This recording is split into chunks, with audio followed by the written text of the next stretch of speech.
இப்போ சிஎன்ஜிக்கும் மற்ற வாயுக்களுக்கும் என்ன வித்தியாசம்னா, சிஎன்ஜி இருக்குது, எல்பிஜி இருக்குது. ஏற்கனவே இப்போ கார்லலாம் எல்பிஜி யூஸ் பண்ணிகிட்டு இருக்காங்க. எல்பிஜிங்கிறது பார்த்திங்கன்னா பியூட்டலின் ப்ரொப்பலின் சேர்ந்த ஒரு கலவை தான் அது. அது முழுக்க முழுக்க பெட்ரோலியம் ப்ராடக்ட் தான் அது. அது வந்து அந்த அந்த வாயுக்கள் வந்து அடர்த்தியானது. அது வந்து காற்றில் வந்து கசிவு, சிலிண்டர்லேருந்து கசிவு ஏற்படும் போது அதுக்கு ஈஸியாக வந்து கலக்காது. அது கொஞ்சம் அடர்த்தி அதிகமாக இருக்கிறதுனால மெதுவாக தான் கலக்கும். ஆனால் சிஎன்ஜியை பொறுத்த வரைக்கும் சிஎன்ஜிங்கிறதே வந்து கம்ப்ரஸ்டு நேச்சுரல் கேஸ். அது நேச்சுரல் கேஸுங்கிறது வந்து பார்த்திங்கன்னா மீத்தேன். இந்த மீத்தேனுங்கிறது பார்த்திங்கன்னா எளிதில் காற்றில் கரையக்கூடிய விஷயந்தான். அதனால் இந்த விஷயத்தினால அது விபத்துலாம் ஏற்படாது.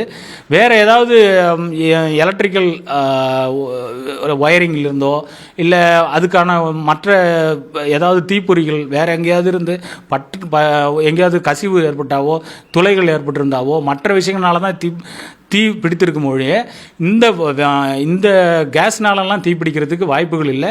இது ரொம்ப பாதுகாப்பானது. இது இன்னும் சொல்லப்போனால் எல்பிஜி, டீசல் இதை விட பாதுகாப்பான இதுதான் சிஎன்ஜி. இது சிஎன்ஜி வந்து இயற்கை சூழலுக்கு உகந்த வாயு. இது மற்ற வாயுக்களை விட இது சிறந்தது தான். இது விலையும் கொஞ்சம் இது கம்மி. 2 வருஷத்துக்கு முன்னாடி 54 ரூபா இருந்துச்சு கிலோவுக்கு இருந்துச்சு. இப்போ அது 78 ரூபாய்க்கு விற்றுட்டு இருக்காங்க.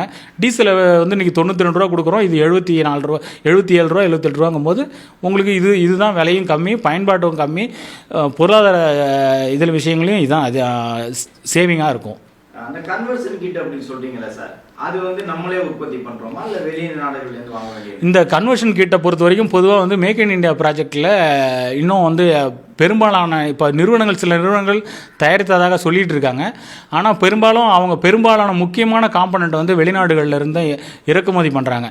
யூரோப்பியன் யூனியன்லேருந்தோ இல்லை அமெரிக்காவில் இருந்தோ தான் இறக்குமதி பண்ணிவிட்டு அதுக்கு தேவையான சில அக்சசரிஸ் எல்லாம் கொடுத்து தான் ஐகேட் அப்ரூவல்னு ஒன்று வாங்குறாங்க. இந்த ரிப்பேர் கிட்ட வந்து அவங்கள்ட்ட கொடுத்து தான் அப்ரூவல் வாங்குறாங்க. இப்போது அவங்க வாங்கினதுக்கப்புறம் தான் இவங்க பேருந்துகளில் ஃபிட் பண்ண முடியும். அந்த ஃபிட் பண்ணால் கூட நீங்கள் வந்து மாநிலத்தினுடைய ஸ்டேட் டிரான்ஸ்போர்ட் அத்தாரிட்டின்னு சொல்லுவாங்க, அவங்கள்ட்ட நீங்கள் அப்ரூவல் வாங்கி தான் நீங்கள் வண்டியை வந்து சாலையிலே இயக்க முடியும். இது அது மாதிரி செஞ்சு தான் பண்ணியிருக்காங்க.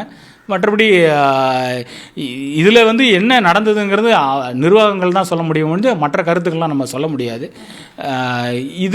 இதுக்கான விஷயங்களை வந்து இந்த ரிப்பேர் கிட்டுங்கிறதுனால ஒரு காஸ்ட் சேவிங் ஆக்டிவிட்டியாக தான் பார்க்க முடியும். முழுக்க ஜீரோவாக இருக்கும், தீ விபத்துகள் ஜீரோவாக இருக்கும்னு சொல்ல முடியாது. அதுக்கு நம்ம சிஎன்ஜி ஃபிட்டட் வண்டியை புதிய பேருந்துகளை வாங்குறது தான் சிறந்தது. புதிய பேருந்து நம்ம இப்போ எம்டிசிலாம் அந்த தொழில்நுட்ப பணியாளர்கள் இருக்காங்களா சார், அவங்களுக்கு சிஎன்ஜி மாதிரி பேருந்துகளை கையாள்வதற்கான பயிற்சிகள் கொடுக்கப்படுமா சார்? இல்லை, அது இப்போது ஒரு வண்டியோ 2 வண்டியோ தானே இப்போ கொடுத்துருக்காங்க. இப்போ அது வந்து சோதனை முயற்சியில் இதை ட்ரை பண்ணியிருக்காங்க. கொஞ்சம் எல்லா பேருந்துகளுக்கும் இல்லை. அது அவங்க நிர்வாகம் அதுக்கான பயிற்சி கொடுக்காம இந்த பேருந்துகளை சாலைக்கு இயக்க மாட்டாங்க. அவங்க கண்டிப்பாக அதெல்லாம் செய்வாங்க. அவங்க இப்போ நீங்கள் எம்டிசியில் ஒரு முக்கியமான நிர்வாக ரீதியாக இருக்கீங்க. எம்டிசியோட வரவு செலவு இந்த மாதிரி விஷயங்கள்லாம் உங்களுக்கு தெரியும். அந்த அடிப்படையில் இந்த மாதிரி சிஎன்ஜி பேருந்துகள் முழுமையாக பயன்பாட்டுக்கு வந்தால் நம்மளுடைய போக்குவரத்து நிதி சுமையை அரசுக்கு அது குறைக்குங்களா சார்? கண்டிப்பாக குறைக்கும். கண்டிப்பாக இது குறையும். இப்போ இந்த சிஎன்ஜி பேருந்து இயக்கிறதுனால டீசல் பேருந்துக்கு இதுக்குமான வித்தியாச தொகை எவ்வளோ இருக்குது சார் ஒரு கிலோமீட்டருக்கு? கிலோமீட்டருக்கு கிட்டத்தட்ட இது 23 ரூபா வரும். அது வந்து இப்போ ஒரு 16 ரூபா 17 ரூபா வரும்.